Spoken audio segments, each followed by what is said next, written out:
Hola, Córdoba. Thank you. Muchas gracias. Thank you. Oh, love you back. Thank you so much. Thank you, Juan, for that excellent introduction. I want to thank Alejandro Spinello and everybody at ALF for putting the summit together. I want to thank your governor, Juan Schiaretti, for his leadership on some of the most important issues, not just in this region, but throughout Argentina. I am thrilled to be back in Argentina. Last year, some of you know, I had the privilege of visiting Buenos Aires, and I was able to go to the Metropolitan Cathedral and El Parque de la Memoria. I was able to take my daughters to see the beauty of Bariloche. You saw I was dancing the tango, not very well. I ate a lot of good steak. In fact, Argentina may be the only country that eats more meat than the United States, which is difficult for us to admit because we have cowboys, but I know you have gauchos. So I've said before that I'm impressed with the work that's being done in Argentina. I think President Macri's initiated efforts to reconnect this country with the world community and to lay the groundwork for more sustainable and inclusive economic growth. And it is absolutely vital for Argentina to maintain and enhance its leadership role, not just in the region, but on the world stage. Because we're going to have to be partners to solve some of the most pressing problems that we face. We have many issues that are affecting all countries, not just some. Globalization and automation have brought us great wealth and opportunity and amazing new products, but are also increasing economic inequality that is creating destabilizing politics in many parts of the world. We continue to have threats of terrorism and failed states that result in mass migration. These are all issues that can't be solved by one nation alone. We have to solve them collectively. There's one issue that will, I believe, define the contours of this century more dramatically than any other, and that is the urgent threat of a changing climate. This is no longer speculation. This is no longer a distant problem that we can put off. This is an issue that's firmly in the present. The 15 warmest years on record have occurred in the last 17 years. 2015 was the warmest on record until 2016. 2016 was even warmer, and 2017 is on pace to be even hotter than that. And no nation is immune. In the United States, the past decade has been our warmest on record. On our East Coast, the city of Miami now floods at high tide, even in sunny weather. In the West, wildfire season now starts much earlier than it did before and lasts longer. In recent years, our heartland farms were parched by the worst drought in generations, then drenched by the wettest spring in recorded history. We've now seen hurricanes that have left parts of 2 of our 4 largest cities dark and underwater. That's just in the United States. Many nations are dealing with even worse problems, and they begin with a much lower standard of living and less margin for error. And in the midst of all this, global carbon emissions are still on the rise. So the climate is changing faster than our efforts to address it. But the good news is we know what we have to do to avoid irreparable harm. We're going to have to cut carbon pollution in our own countries to prevent the worst effects of climate change. We're going to have to adapt to the impacts that can no longer be avoided. And we will have to work together as a global community to tackle this global threat before it is too late. We cannot condemn our children and their children to a future that is beyond their capacity to repair, especially because we have the technological means and the scientific imagination, if we apply it, to begin to repair the planet now. As one of my friends, the governor in the United States, has said, we're the first generation to feel the impact of climate change, but we're also the last generation that can do something about it. So when I became president of the United States, I took this responsibility seriously. Not only because I was the leader of the world's largest economy and its second largest emitter, but also because I am a father with 2 daughters.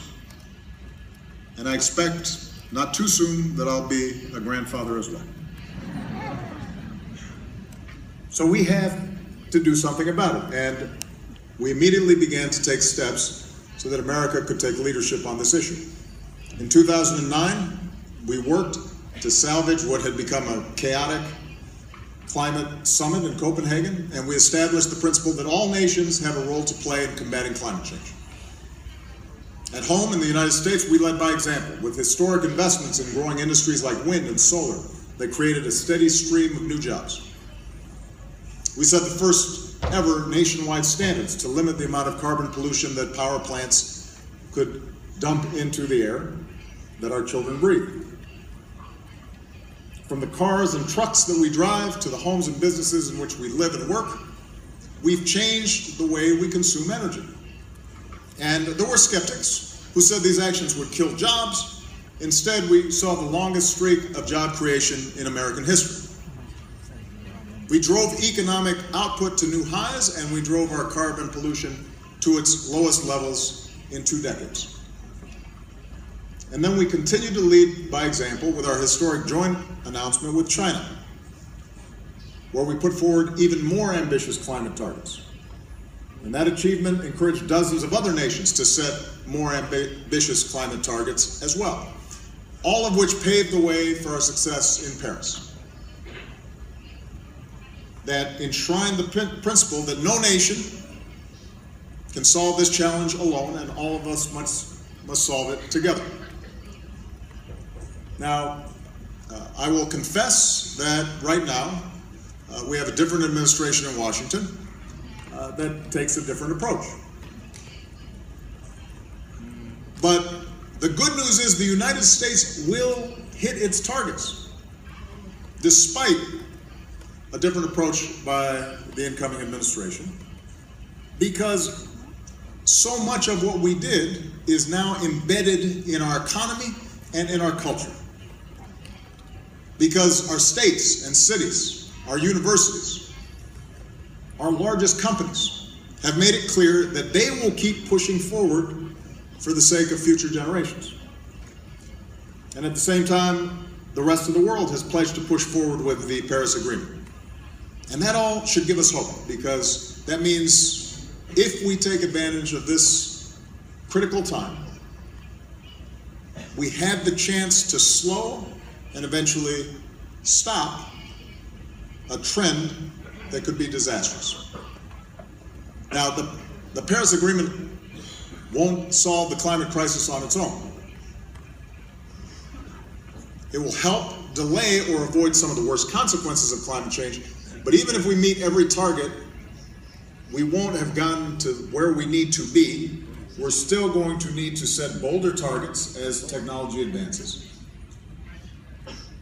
And if we set bolder targets, then we will open the floodgates for businesses, scientists, engineers to unleash the high-tech, low-carbon investment and innovation that is needed on a scale that we've never seen before. And some of those shifts are already underway. Not just shifts in the amount of clean energy our countries generate and use, that's vitally important, but also shifts in the cost of that energy. In many places, clean energy is not just cost competitive with fossil fuels, it's actually starting to get cheaper than fossil fuels. And it's part of the reason why we have seen, for example, 60% of the new investment in energy generation in the United States, clean energy. We increased solar power by tenfold during the time I was president, and is continuing to move even faster. Threefold for wind power. It continues to move even faster. And think about the amazing shifts in the balance of power to consumers, because people are beginning to realize they can take more control over their own energy. How they use it, how much, when. For decades, our energy system basically worked only one way. Utilities generated power, usually from burning dirty fossil fuels. They ran lines to our home and business, we paid for it, and we didn't think about it until we got the bill. But in just a few short years, that's begun to change. A decade ago, smart meters were unusual. Today, we have access to detailed information about how much energy we use, how much we use it, and when.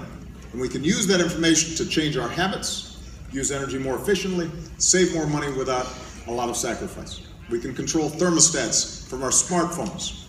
New appliances, smart devices can tell when energy prices are cheapest and do the laundry or wash the dishes or change or charge our cars during those times.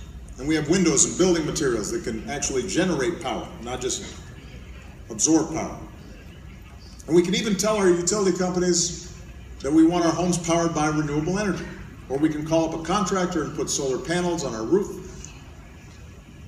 And all of that empowers us not only to generate affordable clean energy, but to store it in battery packs or sell it even back to the grid to offset the costs of our own energy usage.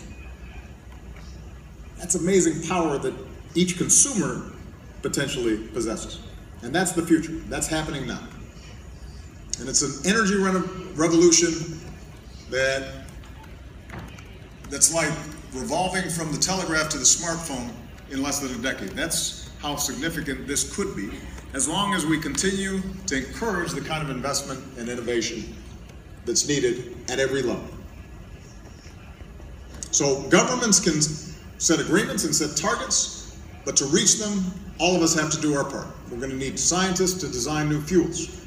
We need farmers to grow those biofuels. We need engineers to devise new technologies.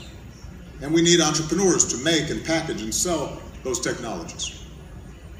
We'll need workers to operate assembly lines that are creating high-tech, zero-carbon components. We need builders to hammer into place the foundations for a new clean energy age. And those of us who are in positions of responsibility need to be less concerned with the judgments of special interests and well-connected donors, and more concerned about the judgment of posterity, the judgment of our children and our grandchildren, who are going to have to live with the consequences of our decisions. And what we're also going to need is citizens who stand up and say, this is important, and compel politicians to act. This is not just the job of politicians.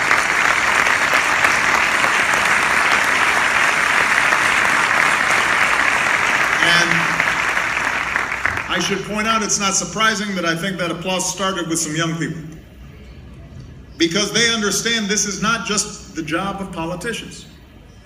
We've got to educate our friends and our family and our colleagues. Right now in the United States, we've created 3 million jobs using clean energy.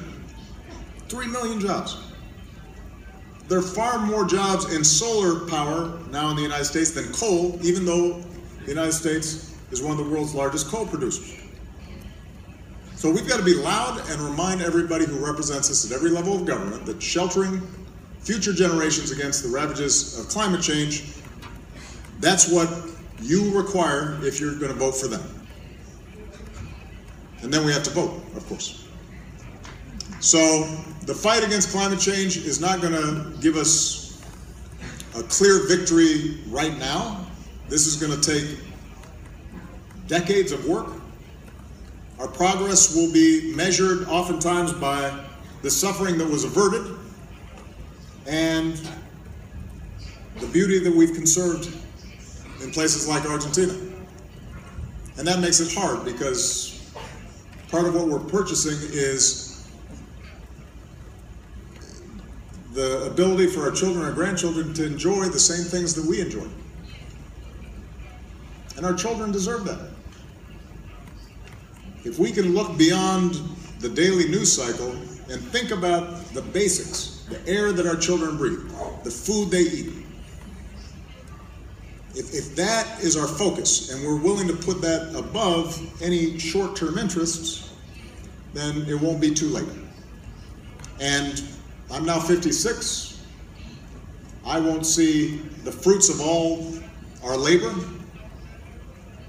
but we can still act to see that the next century and the century ahead of that is marked not by conflict, not by more suffering, not by more migration, but by cooperation, by human progress, by knowing that we're leaving behind the kind of world that we want for future generations.